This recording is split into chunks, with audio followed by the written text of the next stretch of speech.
Continuando con el estudio de nuestro paciente neurológico, vamos a tener ahora el tema de exploración del paciente en coma.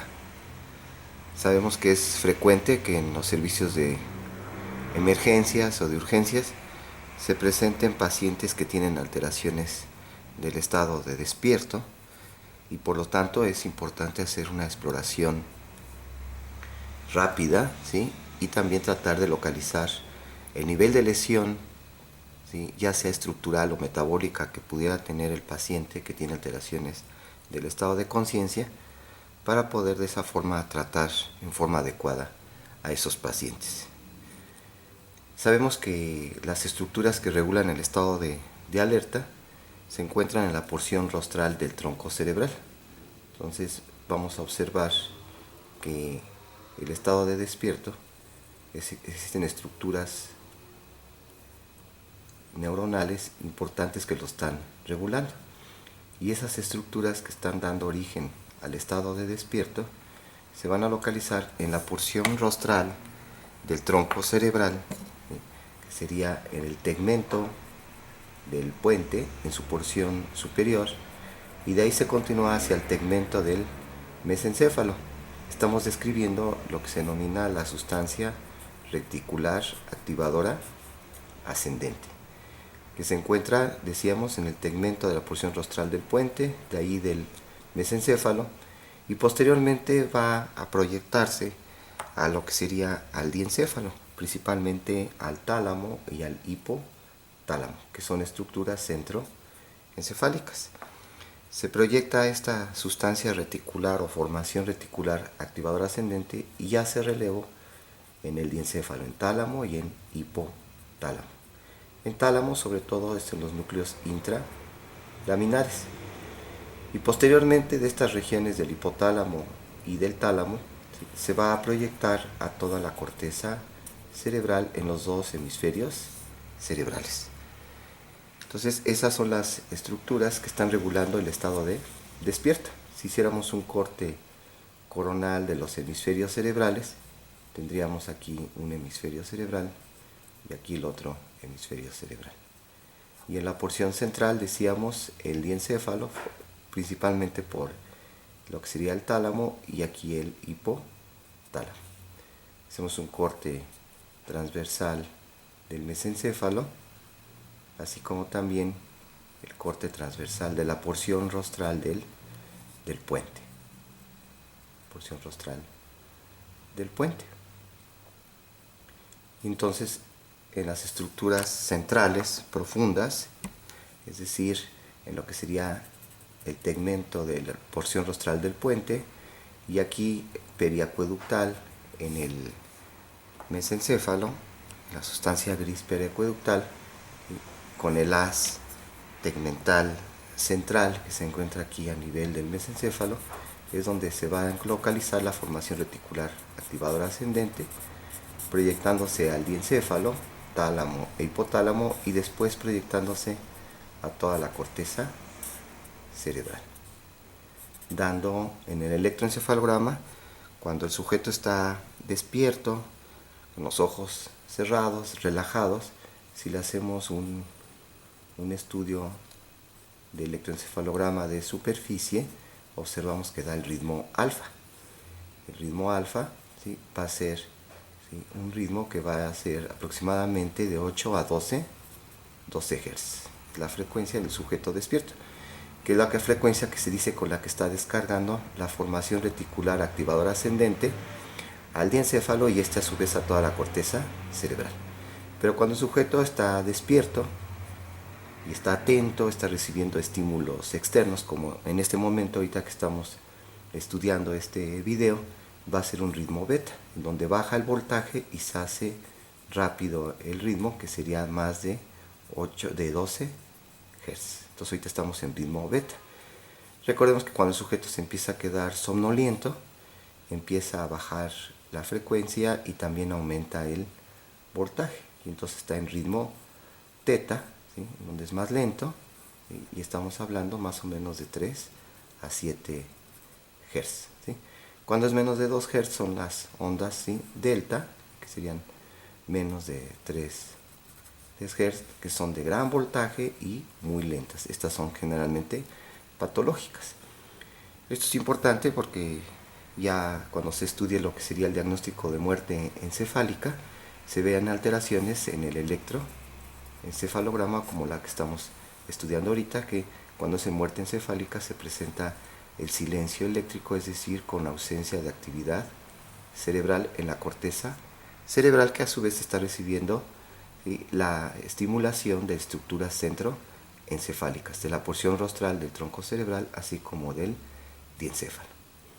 Entonces, un sujeto que está en estado de coma puede presentar lesiones muy pequeñas que estarían involucrando la porción rostral del tegmento del puente, o bien de la sustancia periacueductal en el tegmento del mesencéfalo, o lesiones profundas a nivel del diencéfalo. O bien podríamos hablar de lesiones difusas de la corteza cerebral. Esas serían las causas del estado más bien los sitios de lesión para que se presente el estado de coma, este estado de inconsciencia. Entonces sabemos que el coma puede ser de origen metabólico, que es el más frecuente. Los trastornos, ¿sí?, tóxicos por alcohol, por ejemplo, una intoxicación etílica grave puede provocar un estado de coma, o la ingestión de medicamentos como serían los barbitúricos, o alteraciones del equilibrio ácido-básico, una cetoacidosis diabética, una acidosis láctica, o bien problemas de oxigenación, una hipoxemia severa o una hipoglucemia severa nos pueden provocar un estado de coma de tipo metabólico, que es el más frecuente. Aquí generalmente van a provocar una disminución del aporte de nutrientes, como sería de oxígeno, así como de glucosa, como decíamos, en el estado de hipoglucemia severa, o bien de hipoxemia, ya sea por paro cardiorrespiratorio o también por problemas ventilatorios, o del equilibrio ácido-básico, como decíamos, ¿sí?, de la cetoacidosis diabética, o un coma urémico por retención de urea en insuficiencia renal crónica descompensada o aguda, o bien en problemas hepáticos con retención de componentes de amonio que también son tóxicos, y entonces estos van a afectar sobre todo a nivel cortical difuso, ¿no? Entonces ahí vamos hablando de los problemas metabólicos, tóxicos, barbitúricos, que pueden provocar este estado de coma metabólico. Mientras que tenemos otra causa de coma, que sería un coma estructural u orgánico, en donde aquí el daño es directamente en el encéfalo. Entonces podríamos hablar, una causa frecuente sería en el traumatismo cráneo-encefálico, donde se va a provocar contusiones, es decir, pequeñas hemorragias con edema, y si es difuso puede provocar un estado de coma, o un edema cerebral difuso secundario al traumatismo cráneo-encefálico. Podríamos tener también problemas infecciosos, entonces una encefalitis o una meningitis, ¿sí?, nos pueden provocar un estado de coma de origen estructural, donde hay un daño directo a las estructuras cerebrales. Entonces una meningitis aguda purulenta que provoca un proceso inflamatorio difuso del encéfalo, y entonces va a alterar a la corteza cerebral principalmente, provocando estado de coma, o encefalitis que van a provocar un edema cerebral muy importante. Podemos tener problemas también de enfermedades vasculares cerebrales. Entonces, la enfermedad vascular cerebral, la más frecuente, la isquémica, puede ser que el paciente tenga un infarto en el territorio de la arteria cerebral media, aquí en la cara lateral del frontal, parietal y temporal, y si se presenta este infarto, que le llaman infarto maligno, cuando se acompaña de un edema muy importante, y este edema va a ejercer un efecto de masa y va a comprimir estructuras centroencefálicas, ¿sí?, bilaterales, y provocar una alteración del estado de despierto. Entonces serían las isquémicas y también las hemorrágicas. Entonces una hemorragia, si es a nivel del tálamo muy grande y afecta comprime al otro tálamo, pues va a provocar estado de coma, o las hemorragias más frecuentes, que serían las hemorragias del putamen o del núcleo caudado. Si son hemorragias muy grandes, van a hacer un efecto de masa a estructuras centroencefálicas provocando estado de coma.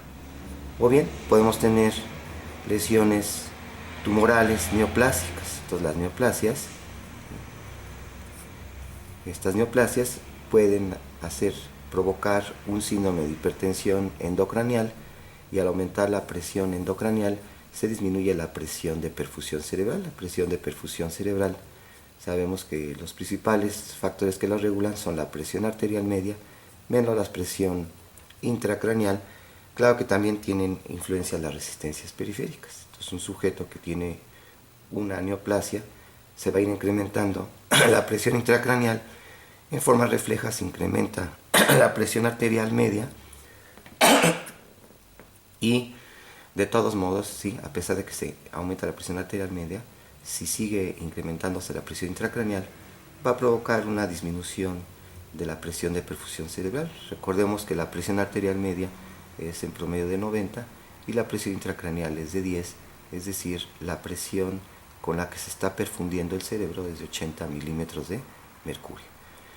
Y al aumentarse la presión intracraneal, baja la presión de perfusión cerebral, y al disminuir la presión de perfusión cerebral va a provocar una reducción del flujo sanguíneo cerebral, y la reducción del flujo sanguíneo cerebral nos lleva a la isquemia, y por ende nos va a provocar problemas del funcionamiento de la corteza cerebral y de estructuras centroencefálicas, llevando al estado de coma, y si persiste nos puede llevar a la muerte encefálica, donde se interrumpe el flujo sanguíneo cerebral.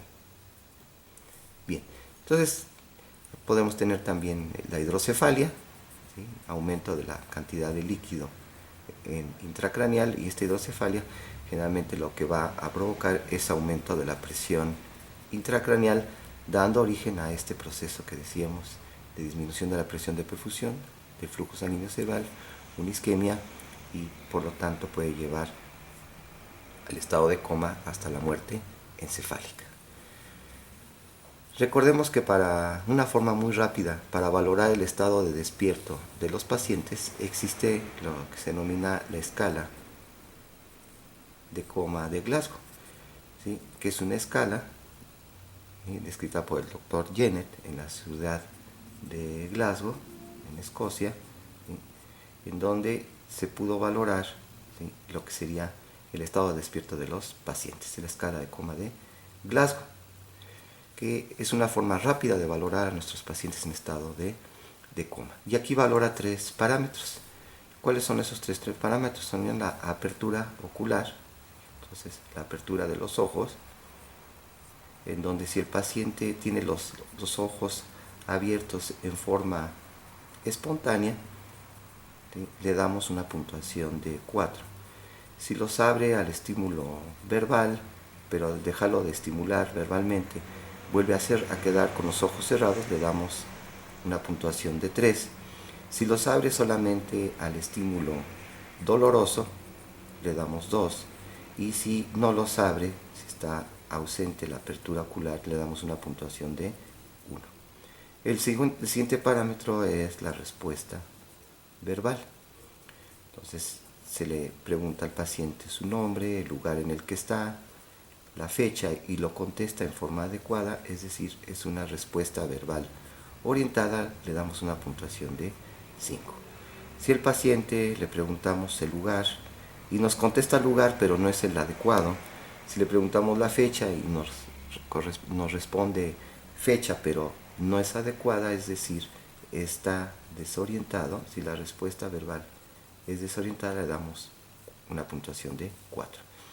Si el paciente le preguntamos su nombre, dónde se encuentra, y el paciente responde otros conceptos, otras palabras que no tienen que ver nada, ¿sí?, con lo que le estamos preguntando, le preguntamos fecha y me dice que se le duele una pierna, le pregunto su nombre y me vuelve a decir que se encuentra angustiado, es decir, no se está relacionando conmigo, es decir, cuando es una respuesta inapropiada, le damos 3. Si el paciente emite sonidos que no se comprenden, ¿sí?, como serían gruñidos, gritos, quejidos, monosílabos, si es incomprensible, le damos una puntuación de 2, y si está la respuesta verbal ausente, le damos 1.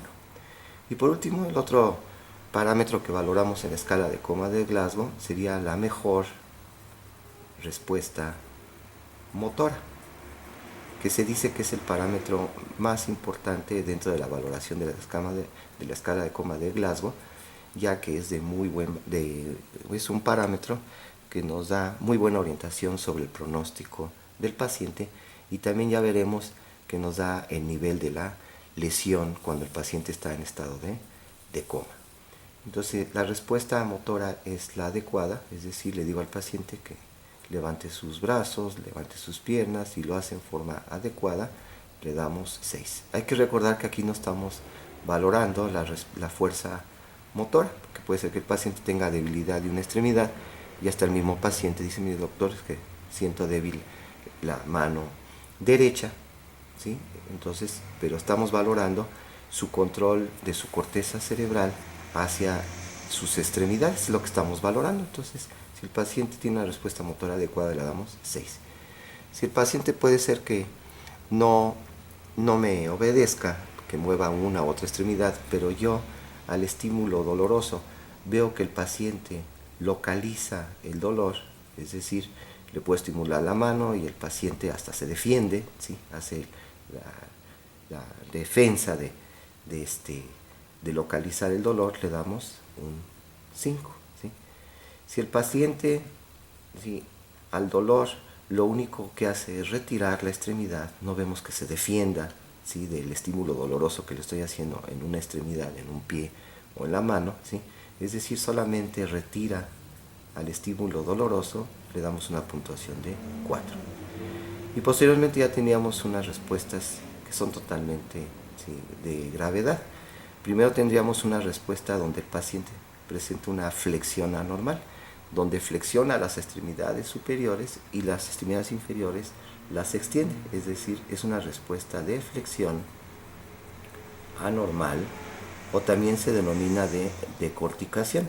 Le damos una puntuación de 3. Entonces el paciente, cuando está decorticando, hace la flexión de la muñeca y de los dedos, y también del codo. Y por último, bueno, ya casi por último, tendríamos la respuesta de extensión anormal o de descerebración, donde el paciente extiende las 4 extremidades, tiene extendido el tronco y el cuello, ¿sí?, con flexión de las muñecas y pronación, ¿sí?, rotación interna de las extremidades superiores. Le damos una puntuación de 2, que es una situación muy muy grave. Y cuando está ausente, le damos una puntuación de 1. Esto me da una escala de coma de Glasgow de 4, 5 y 6, de 15, como escala de Glasgow normal. Cualquiera de nosotros ahorita, si nos hacen una valoración de la escala de coma de Glasgow, tendríamos 15. Quiere decir que la calificación mínima sería de 3. Se dice que en términos generales podríamos decir que el paciente se encuentra en estado de coma, es decir, con una falta de respuesta adecuada a los estímulos externos, cuando tiene un Glasgow de 8, igual de 8 o menor de 8. Por lo tanto, es una situación de urgencia en donde debemos mantener una vía aérea permeable al paciente y una buena ventilación y una buena perfusión, ¿sí?, cerebral a través de una adecuada circulación, que sería el ABC. Entonces, es una indicación de un soporte vital de este paciente cuando tiene un Glasgow de 8 o menor de 8. Entonces, quiere decir que cuando nos enfrentamos a un paciente que tiene alteraciones del estado de despierto, que está en estado de coma, ¿sí?, debemos valorar rápidamente esta escala de coma de Glasgow, que nos va a orientar si efectivamente ese paciente está en coma y si requiere un soporte vital, ¿sí?, de vía aérea permeable, de una ventilación con respiración y oxigenación adecuada, y una buena circulación con una perfusión cerebral también adecuada. Por otro lado, cuando estamos haciendo la exploración del paciente en coma, podríamos nosotros ir valorando, ¿sí?, sobre todo 4 parámetros. Y esos 4 parámetros que vamos a valorar en ese paciente sería uno, empezaríamos con la respiración. Es decir, es muy importante ver el patrón respiratorio de nuestros pacientes en estado de coma. ¿Qué alteraciones puedo encontrar en la respiración? Bueno, podemos encontrar algunos patrones muy característicos de la respiración, como sería la respiración de Cheyne-Stokes.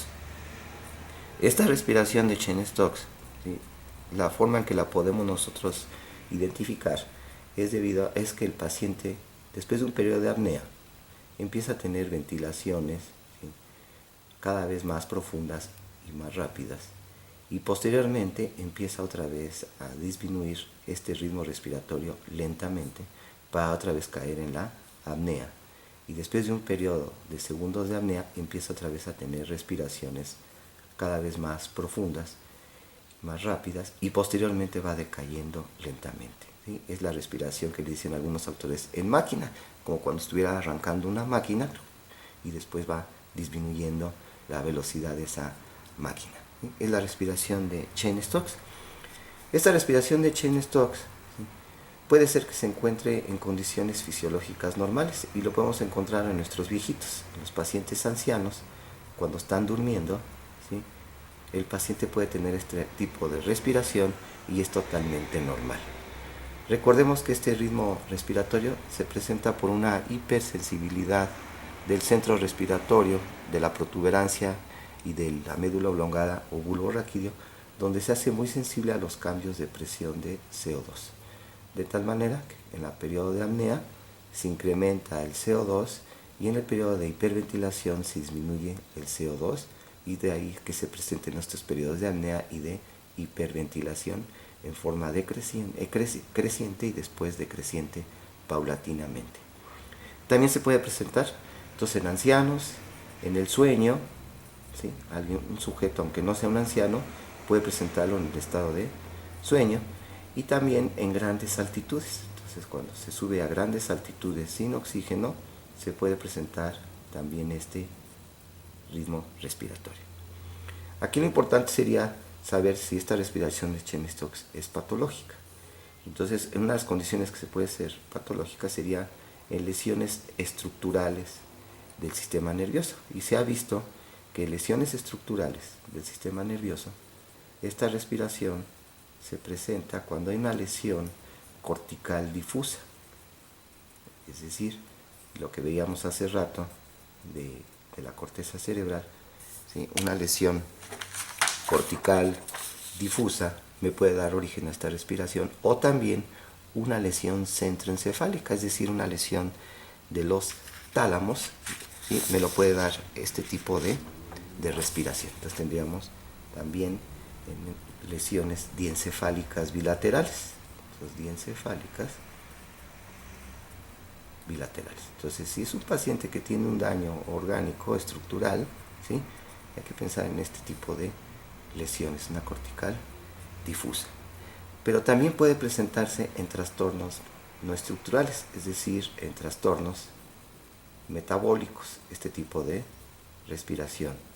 Y estos trastornos metabólicos, los más frecuentes, van a ser la uremia, ¿sí?, en un paciente con insuficiencia renal, o bien también en una anoxia, una falta de oxigenación adecuada, me puede dar también esta. Y lo mismo en una insuficiencia cardíaca congestiva, es decir, de cavidades derechas. En este caso también hace muy sensible a los cambios de CO2, a los centros respiratorios protuberanciales y vulvares. Esas son las causas que nos pueden dar esta respiración de Cheyne-Stokes. Entonces ya nos tenemos que ir imaginando, cuando nos enfrentamos a un paciente que tiene alteraciones del estado de despierto, está en estado de coma, pues hay que fijarnos en ese patrón respiratorio. Y fíjense que increíble que aunque el paciente no sea capaz de expresarse, nos está diciendo mucho con su patrón respiratorio. Ya sea que tiene respiración de Cheyne-Stokes, tengo que identificarla y pensar en lesiones estructurales y trastornos metabólicos de este tipo.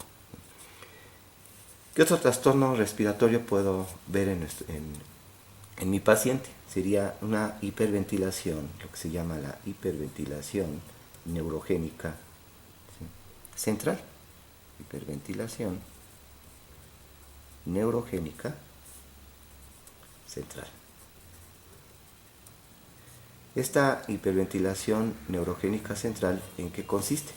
Consiste en que el paciente tiene respiraciones rápidas y profundas. Es un paciente que tiene, ¿sí?, un consumo muy importante de energía para poder mantener esta respiración rápida y profunda, ¿sí? Cualquiera de nosotros, si trata de imitar esta respiración, ¿sí?, pues va a tener dolor de cabeza, que va a caer en una alcalosis de tipo respiratorio y se va a cansar. Entonces, podemos decir que este paciente seguramente va a necesitar un apoyo ventilatorio para que no se canse, ¿sí? Entonces, son respiraciones rápidas y profundas. Se ha observado que este tipo de respiraciones rápidas y profundas, ¿sí?, generalmente la lesión, ¿sí?, cuando estamos hablando de lesiones orgánicas, estructurales, ¿sí?, el daño se encuentra a nivel del mesencéfalo, aunque también se describe en la porción rostral de la protuberancia, pero sobre todo son lesiones en el mesencéfalo. Entonces, si es un paciente que va a tener un daño estructural y presenta esta hiperventilación neurogénica central, hay que pensar en una lesión mesencefálica, aunque también se puede encontrar en lesiones protuberanciales rostrales. Pero al igual que pasaba con el Cheyne-Stokes, aparte que pueden ser lesiones estructurales, pueden ser trastornos de tipo metabólico. Entonces, de trastornos metabólicos podríamos tener, pues es muy característico de la cetoacidosis diabética. Entonces, en la cetoacidosis diabética es común que se presente esta respiración y que generalmente se denomina la respiración de Kussmaul, ¿verdad? Entonces, sería la respiración de Kussmaul, que es idéntica a la hiperventilación neurogénica central, nada más que cuando es debido a una cetoacidosis diabética, se dice que es la respiración de Kussmaul, ¿sí? También puede ser secundaria a una acidosis láctica, ¿sí?, que puede ser también una complicación de la diabetes, así como también por hipoxia, es decir, la hipoxia me puede dar una respiración de Cheyne-Stokes o una hiperventilación neurogénica central. Muy bien. Si seguimos con nuestra exploración de nuestros patrones respiratorios, tendríamos un patrón muy característico de lesión del puente, sus porciones tegmental lateral. La porción tegmental lateral del puente se puede presentar la respiración apnéustica.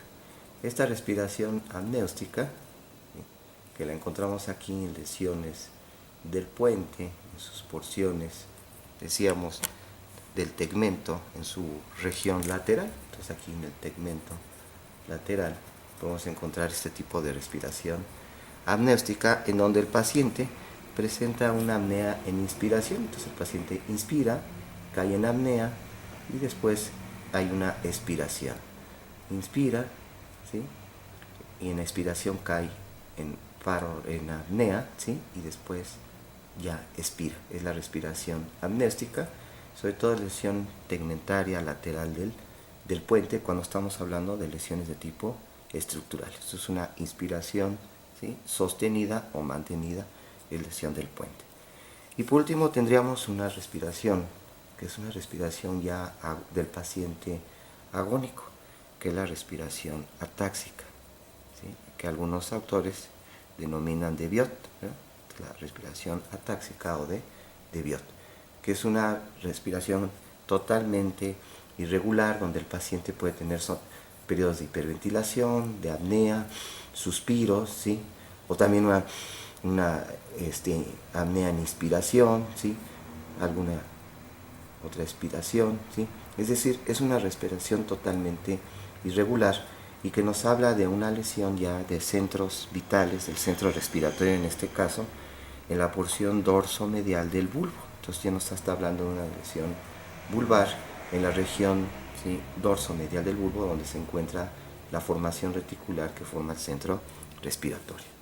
Entonces, esos serían los trastornos, ¿sí?, del ritmo respiratorio que podemos encontrar en nuestro paciente en estado de coma, y hay que detectar estos patrones respiratorios y nos pueden ir orientando sobre las etiologías estructurales o metabólicas del estado de coma, y también nos están determinando el nivel de lesión, ¿verdad?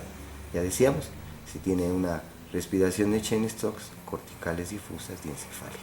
¿Okay?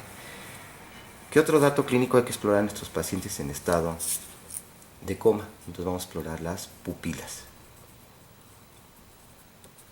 Entonces es muy importante explorar el reflejo fotomotor y consensual en estos pacientes.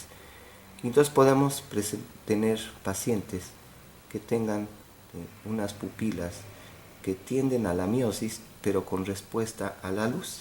Entonces vamos a decir que son unas pupilas de 2, 3 milímetros, ¿sí? Pero que responden adecuadamente a la luz. Entonces tendencia a la miosis, con tendencia a la miosis y con respuesta a la luz. Respuesta a la luz. Cuando nos enfrentamos a estas pupilas podemos pensar en problemas metabólicos, pero también debemos descartar problemas centroencefálicos, es decir, del diencéfalo. Entonces, si tengo estas pupilas, vamos a hacer un corte del coronal de nuestros hemisferios cerebrales. Entonces, estas pupilas pueden ser problemas metabólicos o problemas en el diencéfalo. Entonces tendríamos que estas pupilas pueden ser debido a lesión en el diencéfalo. Podemos encontrar otras variantes de pupilas, y podrían ser unas pupilas que fueran midriáticas y arreflécticas en forma bilateral. Entonces son pupilas de muy mal pronóstico, ¿verdad? Entonces son pupilas midriáticas y que no responden a la luz, ¿sí? Estas pupilas midriáticas las podemos observar en lesiones del mesencéfalo donde se está alterando lo que sería el núcleo accesorio de Edinger-Westphal. Entonces, si hay estas pupilas midriáticas y arreflécticas bilaterales, me está hablando de una lesión a nivel del tegmento del mesencéfalo. Aquí hay que tener presente que estas pupilas midriáticas arreflécticas se pueden presentar por la administración de atropina, ya sea tópica o intravenosa. Por ejemplo, un paciente que acaba de recibir reanimación cardiopulmonar y donde fue necesaria administración de atropina porque tenía una bradicardia muy severa, pues entonces va a tener estas pupilas y no me está hablando de un daño estructural. Entonces hay que tener presente que pueden ser de tipo medicamentoso estas pupilas, ¿verdad? También se puede presentar estas pupilas midriáticas fijas a reactivas también en problemas de encefalopatías metabólicas ya graves, ¿sí? Entonces problemas de encefalopatías metabólicas graves, o también medicamentosas, aparte de la atropina, por la administración de sobredosis de barbitúricos. Entonces de ahí que es muy importante, ya veremos para el diagnóstico de muerte encefálica, tener presente para hacer este diagnóstico que estas pupilas arreflécticas pueden ser de origen metabólico. De ahí que para hacer este diagnóstico de muerte encefálica debemos descartar que tenga un problema metabólico o un problema medicamentoso. Muy bien.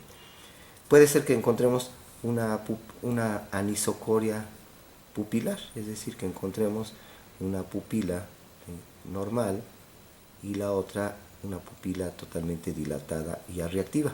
Esto me está hablando también de una lesión del mesencéfalo, sobre todo por compresión de las fibras pupiloconstrictoras del tercer nervio craneal, y que es muy común por la herniación del uncus. Entonces, al herniarse el uncus, que es un giro, una parte de un giro del lóbulo temporal, esta herniación transtentorial, ¿sí?, a través del borde libre de la tienda del cerebelo, esta herniación del uncus va a provocar una compresión del tercer nervio craneal y también una compresión del mesencéfalo con congestión venosa y dar origen a hemorragias periacueductales. Entonces primero una dilatación unilateral y después se van a dilatar las dos pupilas. De ahí la urgencia de descomprimir, ¿sí?, al mesencéfalo por la compresión, una hernia del uncus. Puede ser que tengamos pacientes que tengan unas pupilas, ¿sí?, que serían muy pequeñitas, puntiformes. Entonces aquí la mnemotecnia es puntiforme, me está hablando de lesión del puente. Entonces son pupilas mióticas, chiquititas, puntiformes, que si las exploramos con una lupa y con una luz intensa, vemos que todavía tienen respuesta a la luz. Entonces estas pupilas puntiformes me están hablando de una lesión protuberancial, ¿sí? Entonces, pupilas puntiformes de lesión de la protuberancia, que es característica de la hemorragia pontina espontánea por hipertensión arterial sistémica, presenta este tipo de pupilas. Muy bien, entonces es otro dato, ¿sí?, clínico que es importante que estudiemos en nuestro paciente que se encuentra en estado de coma. Pasaríamos ahora a lo que serían los movimientos oculares. Entonces, otro dato clínico que tenemos que valorar en nuestros pacientes son los movimientos oculares. Y dentro de los movimientos oculares, aunque no es un movimiento ocular, aquí exploramos el reflejo corneal. Recordemos que en el reflejo corneal la vía aferente es el nervio trigémino en su rama oftálmica y su vía eferente es el nervio facial, y que se integra a nivel del puente, que es donde está el núcleo del facial y el núcleo sensitivo principal del trigémino, donde se integra el arco reflejo. Entonces quiere decir que cuando hay pérdida del reflejo corneal me está indicando una lesión en la protuberancia. Muy bien. ¿Qué otro dato voy a explorar aquí? Que serían los reflejos oculocefálicos. Aquí sí es un movimiento ocular. Entonces los reflejos oculocefálicos, aquí lo que hacemos es, primero hay que descartar que el paciente tenga una lesión cervical. Es decir, que estos reflejos oculocefálicos propiamente no los exploramos en los pacientes que están en estado de coma y que tienen el antecedente de ser pacientes con traumatismo, pacientes politraumatizados no, porque el riesgo que tengan una lesión de la columna cervical es muy alto.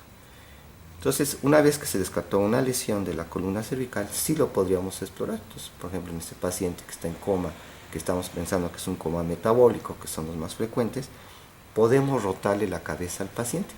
Entonces, en los óculos cefálicos se hace una rotación brusca de la cabeza, ¿sí?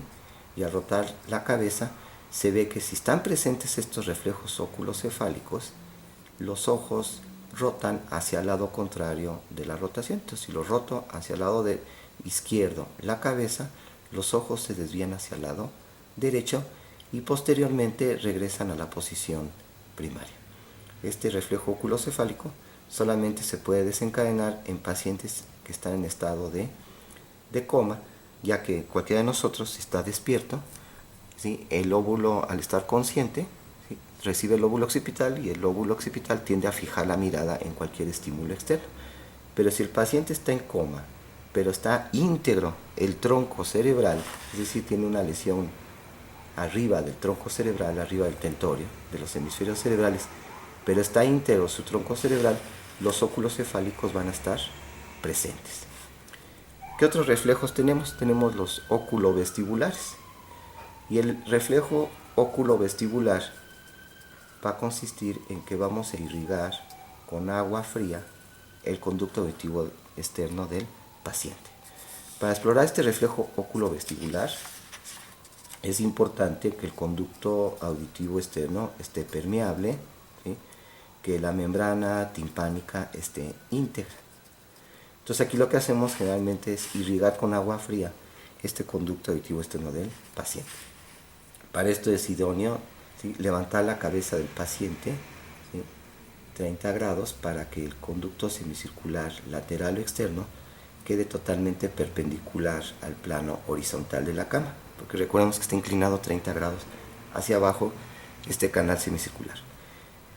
En un paciente, vamos a decir que normal, que no esté en estado de coma, si le irrigamos con agua fría, los ojos, ¿sí?, hacen un nistagmus al lado contrario del agua fría. Recordemos que en condiciones normales, ¿sí?, el nistagmus se presenta con dos fases, una fase lenta y una fase rápida. La fase lenta, ¿sí?, en este caso, si se irriga con agua fría el oído derecho, agua fría de deshielo a 4 grados Celsius, ¿sí? Si regamos con agua fría, los ojos tienden a hacer un movimiento lento hacia el agua fría, y esto es debido al desbalance que estamos provocando de la energía cinética de las moléculas de la endolinfa y de la perilinfa.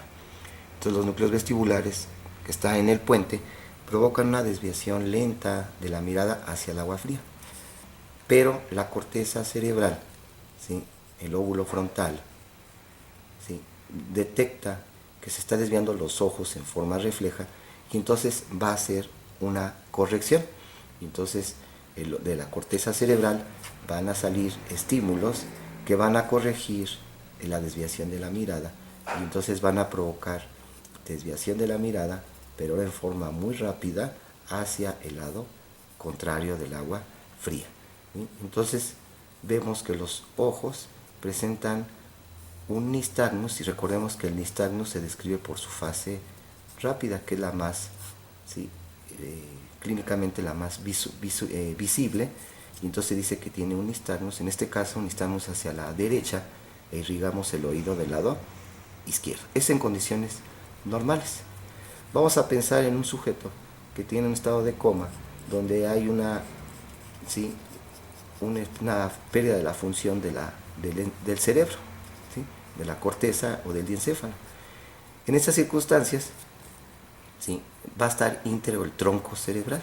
Entonces nada más se va a presentar la fase lenta ¿sí?, del nistagmus. Entonces, si el paciente está en coma y le irrigamos con agua fría, los ojos se desvían hacia el agua fría y se quedan ahí fijos, una desviación tónica de los ojos hacia el agua fría. Y se pide la fase rápida porque la alteración se encuentra en los hemisferios cerebrales, pero está entre el tronco cerebral. Pero si hay afección del tronco cerebral, es decir, a nivel ponto o mesencéfalo protuberancial, ¿sí?, entonces va a haber alteraciones de los movimientos oculares. Entonces puede ser que irriguemos con agua fría y un ojo se desplace y el otro se queda fijo, pues ya me está hablando de lesión ponto protuberancial mesencefálica. O bien, si los ojos se quedan fijos, pues digo que efectivamente tiene una lesión mesencefálica protuberancial. ¿Okay? Entonces, ese sería lo importante de los reflejos óculo-vestibulares. Recordemos que en las condiciones fisiológicas normales, si ponemos agua caliente a 24 grados centígrados, el nistagmus en su fase rápida es hacia el agua caliente. Muy bien. Entonces serían los reflejos óculo-vestibulares. Por otro lado, puede ser que el paciente tenga movimientos espontáneos. Entonces puede ser que tenga movimientos oculares espontáneos. Y estos movimientos oculares espontáneos pueden ser, por ejemplo, de un vagabundeo, es lo que le denominan el robin, ¿sí?, el robin ocular, que es un vagabundeo, ¿okay?, en donde el paciente presenta movimientos oculares espontáneos de un lado a otro y que pueden ser ligeramente divergentes, ¿sí? Entonces que se haga un poquito más lento un movimiento de un ojo que del otro, ¿sí?, ligeramente divergentes, y entonces es un vagabundeo hacia uno y otro lado, ¿sí? Aquí nos están diciendo que es una lesión cortical difusa, pero que el tronco cerebral está íntegro, está normal. Es muy importante. Entonces no sería de mal pronóstico el tener este tipo de movimientos. Pero sí, si el paciente tuviera los denominados bobbing, el bobbing ocular, este sí es de mal pronóstico. Me está indicando una lesión en la protuberancia o también por encefalopatías tóxico-metabólicas. Aquí en el bobbing ocular, los ojos, ¿sí?, lo que hacen es caer abruptamente hacia abajo. El paciente dirige sus ojos bruscamente hacia abajo, como un rebote, dicen, y ese rebote se presenta después con, ¿sí?, regreso, ¿sí?, de los ojos a la posición primaria en forma lenta, ¿sí? Entonces, como si estuvieran rebotando los ojos hacia abajo rápidamente, caen rápidamente hacia abajo, los dirige hacia abajo, y después lentamente los ojos vuelven a subir y cae en su posición primaria. Eso nos está hablando, decíamos, de una lesión ya no tronco cerebral íntegro, sino una lesión protuberancial, pero que también se presenta en encefalopatías, ¿sí?, tóxico-metabólicas graves. Por otro lado, si seguimos con los movimientos oculares espontáneos, puede ser que el paciente tenga desviación conjugada de la mirada. Y si tiene desviación conjugada de la mirada sin forma tónica, entonces desviación conjugada de la mirada, si la lesión está arriba del puente, los ojos se desvían hacia el lado de la lesión. Quiere decir que si nuestro enfermo tiene una hemorragia, ¿sí?, aquí profunda, centroencefálica izquierda, los ojos se van a desviar hacia el lado izquierdo, y cuando hagamos la exploración motora va a tener una hemiplegia del lado derecho, es decir, que el paciente dirige sus ojos al lado contrario de la parálisis del cuerpo, pero lo dirige hacia la lesión. Entonces aquí, si tuviera una lesión por arriba del puente, tendría la lesión del lado izquierdo. Pero si la lesión está en el puente, y por lo tanto se lesiona la formación reticular paramediana pontina, que es donde se encuentra el centro de la mirada horizontal, entonces si la lesión está en el puente, vamos a suponer que fuera una lesión pontina izquierda, los ojos se van a desviar al lado contrario, porque predomina la formación reticular paramediana pontina derecha, que desvía los ojos hacia el lado derecho, ¿verdad? Entonces aquí los ojos se desvían al lado contrario de la lesión, pero debido a que se toma también la vía piramidal del lado izquierdo, el paciente va a estar hemipléjico del lado izquierdo, entonces va a desviar su mirada hacia el lado de la parálisis, ¿sí?, y es una lesión del lado, en este caso, una parálisis derecha con desviación de la mirada conjugada al lado derecho, y fue una lesión pontina del lado izquierdo, ¿sí? Contrario a lo que decíamos, cuando es una lesión hemisférica, los ojos se van a desviar hacia el lado de la lesión, en este caso al lado izquierdo, ¿sí?, porque predomina el área 8 derecha, que va a actuar sobre el puente del lado izquierdo, y por lo tanto desvía la mirada hacia el lado izquierdo, la formación reticular paramediana pontina izquierda, que está íntegra. Y como viene aquí la vía piramidal, que se va a decusar en la unión bulboespinal, el paciente va a tener parálisis de extremidades derechas. Entonces, parálisis de extremidades derechas y desviación de la mirada hacia el lado izquierdo, me está hablando de una lesión pontina arriba del puente del lado izquierdo. Entonces sería una de las características que debemos ver de los movimientos oculares, desviación conjugada de la mirada. Puede ser que también cuando hay lesiones talámicas se puede presentar que la mirada se vaya hacia abajo y hacia adentro. Entonces tenemos un paciente que está en estado de coma y la mirada se va hacia abajo y adentro, puede ser una lesión, ¿sí?, diencefálica del tálamo. O bien, a veces puede ser lesiones talámicas y la mirada se desvía hacia el lado contrario, ¿sí?, de la lesión talámica. Puede tener una hemorragia talámica izquierda y desviarse la mirada conjugada hacia el lado derecho. Y es lo que se denomina una desviación de la mirada paradójica o equivocada, es decir, que se desvía la mirada al lado contrario de la lesión cuando son lesiones del tálamo, talámicas. Entonces serían las alteraciones de los movimientos oculares espontáneos. Y por último, para terminar, veríamos la respuesta motora de nuestro paciente, que ya lo valoramos, ¿sí?, en la escala de coma de Glasgow, donde hablábamos de la mejor respuesta motora, en donde sí puede ser que el paciente tenga descerebración izquierda y decorticación derecha, pues como ya decíamos que lo que estamos valorando es la mejor respuesta motora, ¿sí?, estamos valorando la mejor respuesta motora, pues le vamos a dar 3, ¿verdad? Si está decorticando de un lado y descerebrando de otro, le vamos a dar un 3, ¿sí? Y aquí en la respuesta motora es muy importante ver que el paciente, al estímulo doloroso o en forma espontánea, puede ser que tenga, ¿sí?, flexión de las extremidades superiores, ¿sí?, puede presentar flexión de extremidades superiores, con flexión de la muñeca y flexión de los dedos, y en pronación y extensión de las extremidades inferiores. Entonces esta respuesta, que es la respuesta de decorticación o de flexión anormal, nos habla de un daño a nivel, ¿sí?, biemisférico o diencefálico. Entonces quiere decir que en este paciente la lesión se va a encontrar por arriba del tronco cerebral.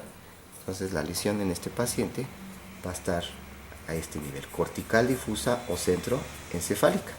Pero es importante remarcar que está íntegro el tronco cerebral y que esta actitud la adopta el paciente debido a que tiene liberación de centros subcorticales, en este caso del núcleo rojo. Recordemos que el núcleo rojo se encuentra en la porción rostral del mesencéfalo y da origen a la vía rubroespinal, y esta vía rubroespinal, ¿sí?, va a actuar en las extremidades superiores provocando esta flexión anormal. Entonces, esta es una liberación del núcleo rojo que se encuentra en la porción superior del mesencéfalo. Entonces, nos está diciendo que el tronco cerebral está íntegro, tronco cerebral íntegro. Entonces, podríamos decir que todavía no es de tan mal pronóstico.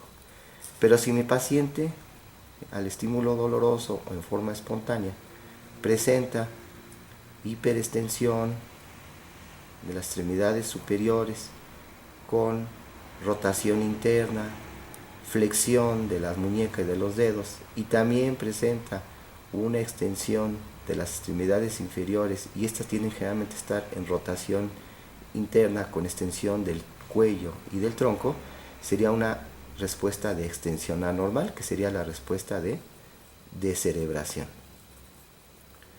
Entonces esta respuesta de extensión anormal o de descerebración me está hablando que ya se lesionó el núcleo rojo y dejó de actuar la vía rubroespinal. Pero ahora lo que se está liberando es otro centro subcortical más inferior, que serían la formación reticular del puente y los núcleos vestibulares del puente, que dan origen a las vías retículo espinal y vestíbulo espinal, que van a actuar sobre todo en la musculatura extensora. Entonces quiere decir que aquí la lesión está entre el núcleo rojo y los núcleos vestibulares y la formación reticular del puente. Quiere decir que aquí el tronco cerebral ya está dañado, ¿sí?, y es de mal pronóstico el que nuestro paciente tenga esta respuesta de descerebración o de extensión anormal. Y me está hablando que el tronco cerebral ya está dañado.